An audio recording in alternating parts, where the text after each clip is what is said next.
This year's NBA trade deadline did not disappoint, and I'm here to preview it. Hello, everyone. Welcome back to Into Sports. I'm Evan, And I'm Jake. and today we're going to be talking about the NBA trade deadline, and we're going to be talking about our analysis, our biggest winners, biggest losers, and we're going to talk about every important trade. We're not going to give you the unimportant ones. We're only going to talk about the important stuff, and we're going to, talk about that today. And starting off with a very important trade, the number 2 seed in the East, the Raptors got Marcus Gasol from the Grizzlies. Only had to give up Jonas Valanciunas, DeLon Wright, C.J. Miles, and a future second-round pick. Yeah, the second round pick is from 2024, and they didn't have to give up a first round pick to acquire Gasol, so they're not really seriously jeopardizing their future. They give up Valanciunas, who's a nice piece, but they upgraded at the center position. DeLon Wright, C.J. Miles, as they call him, 3J Miles. He was a nice guy to space the floor, and DeLon Wright was a nice young talent, but he wasn't going to turn into an all-star. I think that the Raptors are the clear winner of this trade. While Marcus Gasol is obviously out of his prime, a little aged, he's still going to help improve your team. He can space the floor well, more room for Kawhi Leonard to operate. Um, and also keeping Kyle Lowry was a big win for the Raptors. I know they offered Kyle Lowry and Jonas Valanciunas for Marcus Gasol and Mike Conley, but only getting Marcus Gasol and being able to keep Kyle Lowry, good defensive point guard. I think that was perfect for them. Yeah, and Gasol is going to turn them. They're one of the four legitimate contenders in the East, and we'll talk about the three other ones later down the line. But this really turns them into a potential favorite to play the Warriors in the finals. And on the flip side of that, I think the Grizzlies really messed up on this trade. Really? I think that they had better options for Marcus Gasol with what they were trying to do. They're obviously trying to go into a rebuild. Hopefully, giving away Marcus Gasol, they're not going to be a contender. They're not even in a playoff position right now, and you don't not really getting any young pieces back. Of course, DeLon Wright is fairly decent, but for Marcus Gasol, I mean, he's your franchise player for a number of years and a high schooler, a 2024 second round pick. I don't know. I think the Grizzlies could have done a lot better. To me, this isn't a big win. It's not a big loss. It would have been a big win if you get a first round pick, but you don't. It just, I don't think they were going to get much for Gasol, who's aging, of course. Yeah. And they know that he's going to go out of town because there's no point of them winning. They're just tanking, and he helps them win. So, a little bit good to, get him out of town, Right. get a fresh start going, and get a better draft pick. I do agree with what you said. I feel like a first round pick would have helped improve the Grizzlies' situation a lot. But I don't really see how this trade helps them. I mean, cap space, it really didn't make too much of a difference. Not any good young pieces to rebuild around, or even to help you rebuild. I don't know. I don't see it. I don't see it. Yeah, how they could have done this trade better is instead of taking a guy like Valanciunas, taking him off the board and getting a first round pick. To me, I, that's the key. I agree. I think Valanciunas is too old now to really be in their timeline for the rebuild. I think a first round pick would have been perfect for this. Second round picks to me, they're just something that they're the cherry on top, but they're slightly worthless in a way because second round pick that's between 31 and 60, you're not really finding NBA studs coming out of those or even players you want to build your franchise around. But first round picks, that's a different story. Agreed. Now, if you are the Raptors GM and the Grizzlies ask for a first round pick instead of Jonas Valanciunas, are you accepting that? I still am because they they gave away DeMar DeRozan with 3 years left in his deal to get a Kawhi Leonard with 1 year left on his deal just so they could contend for this year. They knew that the Lowry DeRozan thing wasn't going to work. Well, it was just going to get them a solid playoff team. They're going to get bounced in the second round every year, and they're just going all in, jeopardizing the future. Just get any player that can help them win now, and that's what they did by getting Marc Gasol. I agree, and I think if I'm the Grizzlies in this situation, I'm asking for a future first, maybe something like in like 2023, 2024, like they did with the second round pick. Because by that time, you don't know how good the Raptors are going to be. Right now, obviously, their top team, you're not going to be getting a valuable pick with that. It's almost like a second round pick. Um, so I think that a future first would have been fine, and I agree with you. I think the Raptors would have been able to do that and would have helped the Grizzlies situation a lot. But nonetheless, Marcus saw a great pickup for the Raptors, and I think that'll help them contend in the East a lot. Let's move on to some more action in the East. Pistons receive Thon Maker. The Bucks receive Nikola Mirotic. And Pelicans receive Jason Smith, Stanley Johnson, and 4 future second round picks. This is another big one that shifts the balance of power in the East. For me, I think this trade is a win-win-win all around. Thon Maker, he wanted out of the Bucks. He requested a trade. Obviously, not a big star like Anthony Davis or anyone who's getting all the publicity for that. Yeah, didn't get headlines. No one knew because he requested it a month ago. Have we talked about it? Not at all. Not till now. Um, but the Pistons pick him up. I think he'll be decent off the bench behind Drummond or Blake, whoever he's backing up, and we'll see if he can come into his own. But the Bucks, man, the Bucks are the great pickup in this trade. Picking up Nikola Mirotic, a spot-up shooter, can knock down the three. Great piece around Giannis, especially to build towards playoff time when you want shooters. And Mirotic was on the Pelicans team last year, who swept the Blazers in 4. And with that playoff experience, I think he'll be able to bring that to the Bucks. I think perfect pickup for them. Yeah, last year the Pelicans acquired Mirotic from Chicago, and it really shifted the future of that season. They wouldn't have. I don't think they wouldn't have swept the Blazers if they didn't make that trade. Gave them life, gave them energy, shooting, and this year he was averaging 16 points and 8 rebounds. So he's a solid contributor. Yeah, that is a real help to bring to the Bucks offense. Obviously, they have Giannis, they have Chris Middleton, Eric Bledsoe. I think Nikola Mirotic just rounds that out perfectly, and Brook Lopez at the center position, of course. And when you have a guy like Giannis, what is he? He's everything except a shooter. So what does he need? He needs shooters around him. This is like a LeBron situation. LeBron likes to surround himself with shooters, like you saw in Miami and Cleveland the second time. He turned Kevin Love and Chris Bosh into more, stretch forwards, stretch bigs, floor spacing. And I feel like Giannis could use Nikola Mirotic just in that way, and become more of a dominant team come playoff time. To me, that was Milwaukee's biggest need, and they addressed it. I agree. Now moving on, the third trade we're going to talk about, an interesting one, is the Lakers and Clippers trade. The Lakers receive Mike Muscala, but they give away Ivanka Zubac and Michael Beasley. Now, Zubac was a piece that could have been in the Anthony Davis deal. That didn't happen this trade deadline. Could have happened in the summer. And I'm surprised they gave him away just to receive a guy like Muscala. I thought Agreed. they could have got more back from him, package him to get a star. For me, I'm looking at this. I feel like the Lakers were pressed to make a trade. They couldn't get the Anthony Davis deal done. I mean, we don't know what else they're looking for, but I feel like they really pushed this one too much. I don't feel like Mike Muscala is going to bring that much of an edge to their team, whereas they had to give away Michael Beasley and Zubac. I feel like Zubac is really coming into his own, putting up some good numbers at the center position. Could be a good backup for JaVale or even the starter for that unit. I think the Clippers won this trade. Me too. I just don't know why the Lakers did it.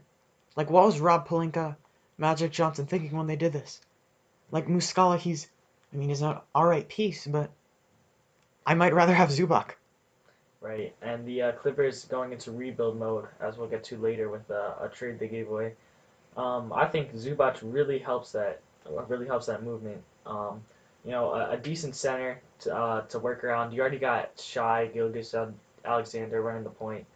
I think that works out well for them. Now let's move on to the fourth trade. Kings receive Harrison Barnes from Dallas in exchange for Justin Jackson and Zach Randolph. Now, Randolph hasn't played all year, so. Now, this is an interesting one for me. I don't know really what the Dallas Mavericks course of action here, what they wanted to do with this trade. Obviously, receiving a young piece like Justin Jackson is never a bad thing. But giving up Harrison Barnes, who kind of stapled himself as a decent small forward in the league, he can get the job done. Maybe a 3-and-D player. Um, I don't know, but I don't think it's necessarily a bad trade. I just don't think they kind of achieved anything with the trade. Well, they did this trade for salary reasons. Barnes was making about 25 million a year, and Kings, they gave up the bad contract of Zach Randolph, packaged along with Justin Jackson, to receive a not great contract. Now, I don't know why the Kings did this either. Because, well, actually, no, I do understand why the Kings did this. Because they're in the ninth seed, or ninth or 10th seed right now, 10th, I believe, right? competing with Lakers and Clippers for the last playoff spot in the West. And this gives them a piece that they can maybe do it this year. This gives them hope. It shows that the front office is going all in on this, or not all in, but they're making a conscious effort to make the playoffs this year. Right, and if you think about it, the Kings don't have their pick this year, so there's no point in tanking. I think Harrison Barnes does fit the Kings' timeline uh, pretty decently with Buddy Hield and De'Aaron Fox, um, and maybe even Marvin Bagley in there. They're all pretty young. But do you think that core team will ever become a championship contender? No, but I think they'll be better than they have been in the past. I didn't expect them to be in a position where they'd actually, like, imagine the Senates at the beginning of the year. They'll go wire to wire with LeBron James and the Los Angeles Lakers to get into the last playoff spot in the West. Right, everyone would think you're crazy for that. So the Kings have definitely outperformed expectations, and they've shocked me, honestly. And again, this is kind of not the biggest trade ever, but one I think we should have addressed. Yeah, another one that's not a big trade, but we should address. The Bulls receive Otto Porter in exchange with Washington for Jabari Parker, Bobby Portis. And you know what this means? The Wizards have finally embraced their tank. They're going full rebuild mode. What do you think about that? Obviously, being a Wizards fan. Now, we signed Otto to a really bad contract. We gave him too much money. We gave him the max. And with we have to pay Wall $43 million next year, and he won't even play. So we're in serious financial difficulties. The future is not bright for us. We're already one of the worst teams in the league record-wise. And the front office realizes it's time to sell. The Wizards aren't doing anything now. Just help the future any way they can. And they get off that contract. They take Jabari Parker, Bobby Portis, two solid young players that could help. But again, it's not about winning now. It's about money, and it's about the future. Right. And I think the Wizards might have made this deal a little bit too late. They wanted to tank. They want to get a good draft pick in this loaded draft. And right now, they've been winning a couple games leading up to this trade deadline. And they're looking at maybe, if they tank the rest of the season, maybe like a 6th, 7th, or 8th pick. I feel like if they really wanted to tank hard, knowing that Wall isn't going to come back next season, which is part of the reason I think why they made this deal, I think they should have released or traded Otto Porter earlier and tried to get a top 5 pick. Top 5 pick for Porter. Oh. No, I see what you're saying. Sorry. To get rid of him, to get less wins, and to get the top 5 pick. Right. Yeah. I could agree there. Move on to another trade. Lakers receiving Reggie Bullock. Bullock. However you like to say it. And the Pistons receive Svai Mikhailu and a future 2nd round pick. I'm glad you had to pronounce that name first off. And then second of all, Lakers really didn't do anything big at this trade deadline. I mean, Reggie Bullock, again, I think this is a better trade than the previous one based off what they gave up and what they received back. But again, is Reggie Bullock, is he going to push you past your competition in the West playoffs? I don't think he's going to do that much for you. Obviously, I don't think it was a bad deal. And I think they need to get players for LeBron to win now. And Svai Mikhailu. Svai wasn't gonna do that. But I mean, I've seen him play in a couple games. He's a great shooter. I don't think this deal was bad per se for the Lakers, but again, don't think it's anything special. I actually like this deal for Los Angeles because Mikhailu, he's a 3-and-D guy. But he's young, out of Kansas. He's only a rookie. And you're upgrading that position because Lakers need shooters. That's like we talk about with Giannis. LeBron, you want to have shooters surrounding him. Lakers don't have any of those guys. Don't know why they signed him in the offseason. They didn't do that. But I guess they're doing it now. And they give a future second round pick, which is, I don't carry a lot of value on those. And they get to upgrade at the shooter, 3 and D kind of guy. I like it. Right, and something I'm excited to see is how the minutes are distributed in Detroit between Spy and Luke Kennard, because they both kind of have a similar play style. Both are knockdown shooters. So I don't know why maybe Detroit would make this deal as they already have somebody similar to Spy's skill set. But again, they're not really getting the job done with Blaker, Andre in the East. So I can see why they might want to give up one of their better pieces in order to get a young guy. Now, let's move on to one of the biggest trades, kind of a blockbuster deal. I'd call that. 76ers are getting Tobias Harris. Boban Marjanovic, the 7 foot, 7'6", 2". I don't know. 7'4" maybe?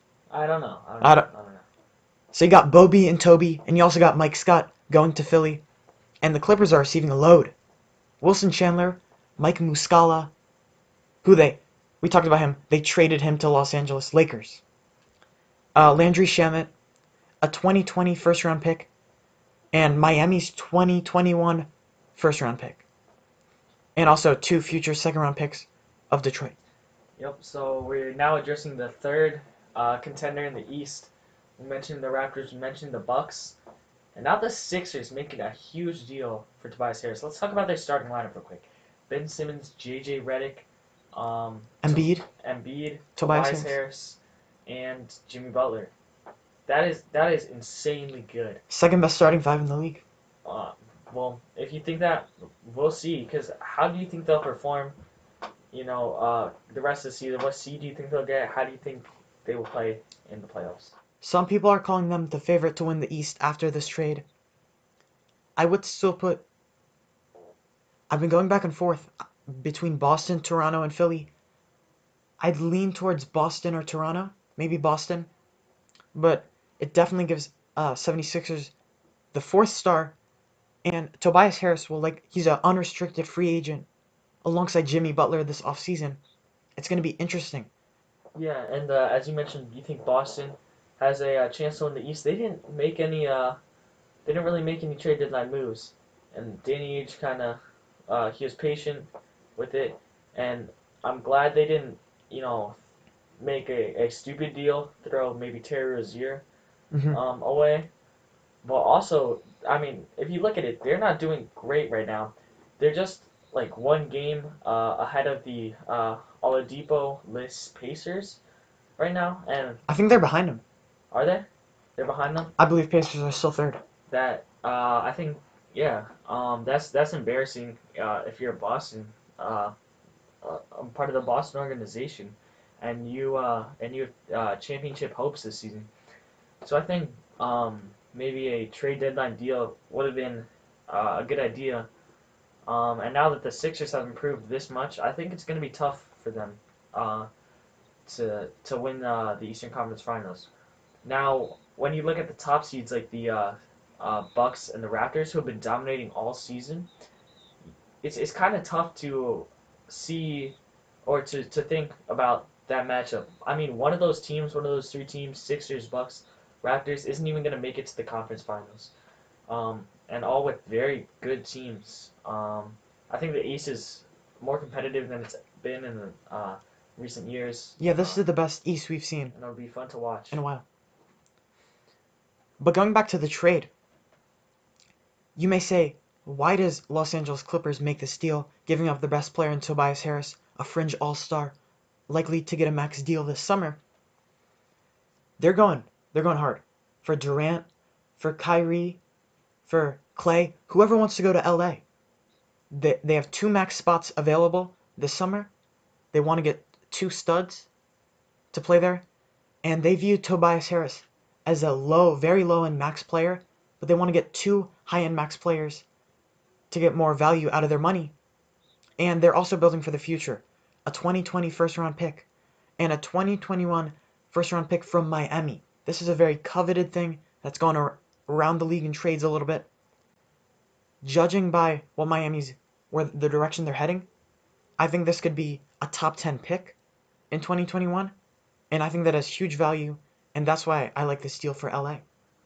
Yeah, I agree. They have gone tank mode as well, as we talked about in a previous deal, trading away Tobias Harris. And can we talk about Boban off the bench for the Sixers, providing a little bit of depth for them?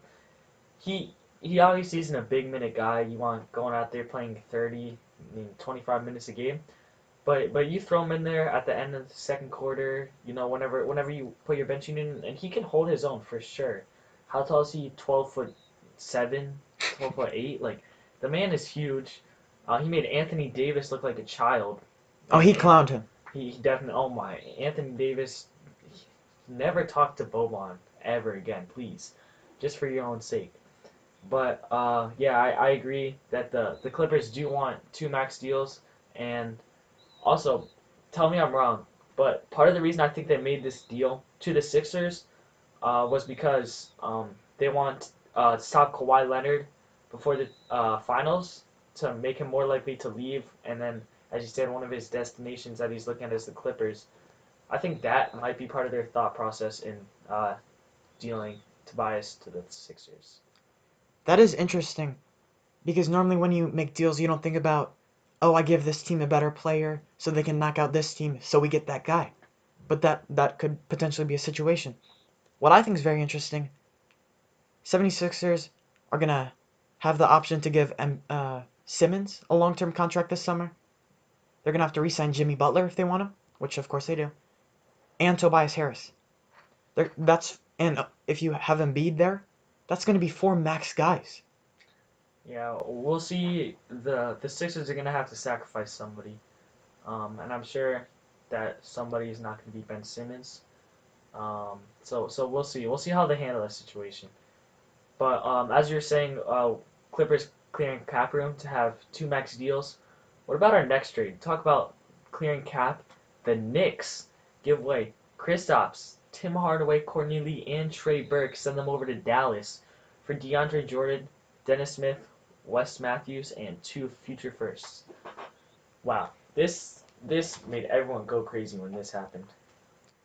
Yeah, Kristaps Porzingis, of course, has not played since about a year ago, where he tore his ACL, and you package him alongside Tim Hardaway, Courtney Lee, two bad contracts.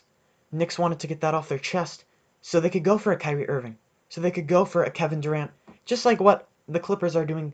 They're gonna try to do this summer. They're gonna try to get two max guys. They've cleared up two max slots. Kristaps was very unhappy with management, the direction of the Knicks organization, and essentially he wanted out of town. Right. And in exchange, they got Dennis Smith, who they should have got in the draft instead of Frank Ntilikina. They're making up for old mistakes, and they're also getting two future first-round picks. Now, when this deal was leaked, I was really surprised that Knicks weren't getting any first-round picks, but then they got two. That's a lot. And I think the Knicks, I think they got back a fair amount in exchange for a franchise player, a unicorn like Kristaps Porzingis. Yeah, I think that this Knicks deal relies so much on this upcoming free agency. The Knicks think they're getting Kevin Durant, Kyrie, but as we've heard from Kevin Durant, he's got no intention of, he hasn't said anything about signing with any one organization, and he's keeping his options open as of now. So I think that the Knicks could strike out. I mean, they don't have really anything as of now to attract free agents. They might get a good pick in the draft this year, maybe Zion, R.J. Barrett. But they want to get a good pick, but they're receiving DeAndre Jordan, Dennis Smith. That's a weird thing That's because those are two guys that are gonna help you win now accidentally. that's exactly what I'm thinking. I thought they were gonna maybe even waive DeAndre Jordan or sit him, but I mean he's playing his usual minutes and he's gonna help you win games. Which as a Knicks organization, You don't want that. you don't want to win games right now. You want the best odds at the first pick that you can get. So But on the Mavericks side, I think pairing the two foreign players, Kristaps and the young stud Luka, I think that could be a dominant duo for the coming decade. Yeah, you have an organization in Dallas that has a history of establishing overseas players. Dirk Nowitzki, now Luka Doncic. Now you're getting Porzingis, who's of course from overseas, played in Europe. The future is going to be bright for Dallas. And you've seen Dallas put together Steve Nash and Dirk Nowitzki before, so you know they have an eye for that overseas talent. And Luka, obviously, an amazing pick. He's the clear front runner for the Rookie of the Rookie of Year the Year. award. And pairing him with Kristaps, I mean, Luka's already playing insane. His development is going to come. He is probably should have been an All Star this year. He's going to be an All Star next year. Yep. Kristaps with him. Kristaps was voted an All Star before he got injured. That's an insane duo. A 7'2" Kristaps shooter, driver. He can do it all. And then the 6'8" Luka, who can play point guard, throw dimes, hit the three. I don't think there's any way you can stop that. And you throw more pieces around that, this is a great trade for Dallas. I'd call this a win-win situation. Ready to move on to the next one? I am. The Magic are going to receive former number one pick Markelle Fultz. We all know the story. It's very complicated, a lot of conspiracies. And the Sixers are going to receive in exchange for him Jonathan Simmons, a 2019 first round pick protected, and a 2019 second round pick. Yeah, as far as this trade goes, I think it was good for Markelle as a player. I think he just needed a fresh start, a new organization. We'll see how he plays with the Magic. Magic obviously in need of a point guard. We'll see how Fultz's jump shot will stay with him, or how it will work for him the rest of his career. Because I think that's a deciding factor on whether he'll be a solid player or be seen as one of the biggest busts in NBA history. And so I was always thinking about the idea of Philly trading Markelle Fultz, and I didn't think they would this year because I didn't think they could get anything back. When I saw this deal, I saw Woj tweet out, Magic are trading for Markelle Fultz. I'm like, oh, well, they just gave him a second round pick?